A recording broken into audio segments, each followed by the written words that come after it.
Assalamualaikum warahmatullahi wabarakatuh. Perkenalkan, saya Masniwati, peserta pelatihan dasar CPNS Kabupaten Sinjai, Angkatan 2, Kelompok 1.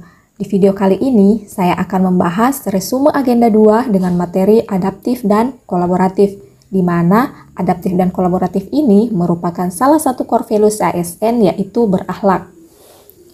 Adaptif adalah karakteristik alami yang dimiliki makhluk hidup untuk bertahan hidup dan menghadapi segala perubahan lingkungan atau ancaman yang timbul. Dengan demikian, adaptif merupakan kemampuan mengubah diri sesuai dengan keadaan lingkungan, tetapi juga mengubah lingkungan sesuai dengan keadaan atau keinginan sendiri. Adapun penerapan budaya adaptif, yaitu kita dapat mengantisipasi dan beradaptasi dengan perubahan lingkungan, memanfaatkan peluang-peluang yang berubah-ubah, mendorong jiwa kewirausahaan terkait dengan kinerja instansi, dan memperhatikan kepentingan-kepentingan yang diperlukan antar instansi mitra, masyarakat, dan sebagainya. Adapun kode etik adaptif ada 3. Yang pertama, cepat menyesuaikan diri menghadapi perubahan. Yang kedua, terus berinovasi untuk mengembangkan kreativitas. Dan yang ketiga, kita harus bertindak proaktif.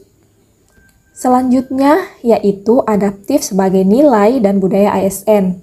Yang pertama, pegawainya harus terus mengasah kemampuannya hingga ke tingkat mahir atau personal mastery.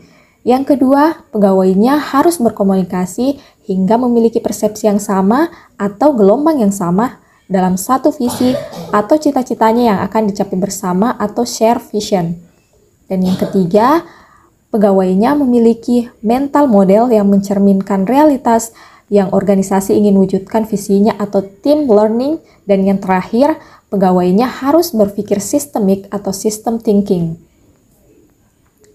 Berikut ini merupakan core values selanjutnya, yaitu kolaboratif, di mana kolaboratif adalah suatu proses yang kompleks yang menuntut pembagian pengetahuan yang terencana, yang disengaja, dan menjadi tanggung jawab semua pihak. Nah, ini dia adalah kode etik kolaboratif, ada 3. Yang pertama, memberikan kesempatan kepada berbagai pihak untuk berkontribusi. Kemudian yang kedua, terbuka dalam bekerja sama untuk menghasilkan nilai tambah. Dan yang ketiga, menggerakkan pemanfaatan berbagai sumber daya untuk tujuan bersama. Selanjutnya, ini adalah kriteria penting dari kolaboratif. Jadi di sini ada 6 kriteria penting dari kolaboratif. Yang pertama, forum yang diprakarsai oleh lembaga publik atau lembaga. Yang kedua, peserta dalam forum tersebut termasuk aktor non-state. Kemudian, peserta terlibat langsung dalam pengambilan keputusan, bukan hanya dikonsultasikan oleh agensi publik. Kemudian, forum secara resmi diatur dan bertemu secara kolektif. Selanjutnya, forum ini bertujuan untuk membuat kebutuhan dengan konsensus, bahkan jika konsensus tidak tercapai dalam praktik. Dan yang terakhir, fokus kolaborasi adalah kebijakan publik atau manajemen. Selanjutnya, yaitu proses yang harus dilalui dalam menjalani kolaborasi. Yang pertama, ada trust building, merupakan cara untuk membangun kepercayaan dengan stakeholder mitra kolaborasi. Kemudian yang kedua, face-to-face dialogue. Ini bertujuan untuk membangun negosiasi yang baik dan bersungguh-sungguh. Selanjutnya, komitmen terhadap proses. Jadi, pengakuan saling ketergantungan, sharing one fit dalam proses, serta keterbukaan terkait keuntungan bersama. Yang keempat, pemahaman yang sama. Hal ini berkaitan dengan kejelasan misi dan mengaitkan tujuan bersama. Dan yang kelima, yaitu menetapkan outcome.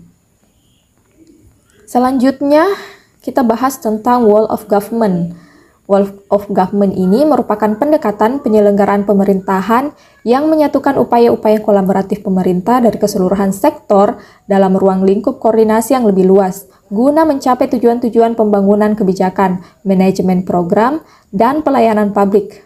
Oleh karenanya, Whole of Government ini juga dikenal dengan pendekatan interagensi, yaitu pendekatan yang melibatkan sejumlah kelembagaan yang terkait dengan urusan-urusan yang relevan.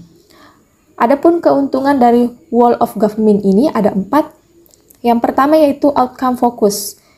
Berfokus pada outcome yang tidak dapat dicapai oleh kelompok atau lembaga sektoral secara masing-masing. Yang kedua, boundary spanning.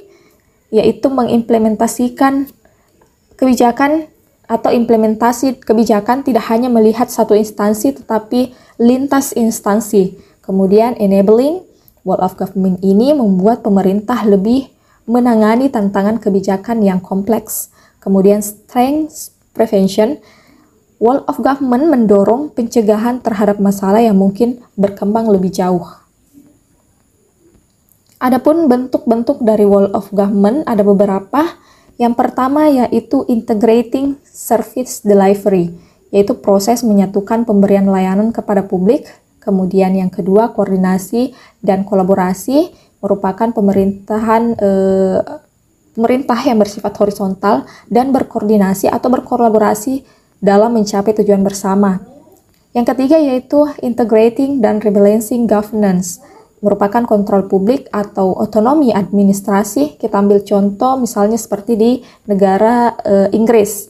Kemudian yang keempat yaitu culture change, merupakan konsep-konsep social glue atau perekat, atau mungkin sering disebut dengan budaya organisasi. Oke teman-teman, itulah tadi resume materi core values berakhlak, yaitu kolaboratif dan adaptif. Semoga video ini bermanfaat. Sampai jumpa. Assalamualaikum warahmatullahi wabarakatuh.